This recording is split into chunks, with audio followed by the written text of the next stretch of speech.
आपल्या सोबत जोडल्या गेलेल्या आहेत. अंजलीताई, या सगळ्या मुद्द्यावर आता सावली बारचं लायसन रद्द होण्याची दाट शक्यता आहे, सूत्रांकडून कळत आहे. कसं आहे की मला असं वाटतं चोरी पकडली गेल्यावर त्याच्यावर करेक्टिव्ह ऍक्शन घेणं याच्यात काहीच अर्थ नाहीये. हा डान्स बार गेले कित्येक वर्ष, म्हणजे मला तिथे पोलीस स्टेशनमध्ये सांगण्यात आलं की 35 वर्ष हा डान्स बार तिथे चाललाय. त्यानंतर मागच्याच म्हणजे 2023 मध्ये एका वर्षात तिथे 3 रेड झाल्या अशी जेव्हा माहिती मिळते आणि प्रत्येक वेळेस तेच होत होतं. त्यानंतर जेव्हा गृहराज्य मंत्री पद यांना दिलं गेलं तेव्हा मंत्रीपद स्वीकारण्याच्या आधी मुख्यमंत्र्यांनी त्यांच्याकडनं सगळ्या त्यांच्या ऍसेट सकट सगळ्या गोष्टीची माहिती घ्यायला लागते.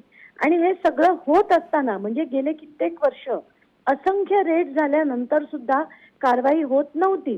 पण आता हे सगळं उघडकीस आल्यानंतर त्याचा परवाना रद्द करून सगळ्यांना चूप करणं, जसं आता कोकाटेंना त्यांचं एक पदाची बदली केली आहे, फक्त कारवाई केलीच नाहीये, तसं करून ते जनतेला जर चूप बसवत असतील तर मला वाटतं हे अतिशय दुर्दैवी आहे.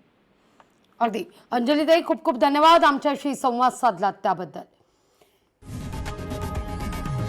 लोकशाही मराठी ऐका, पहा, जागरूक रहा.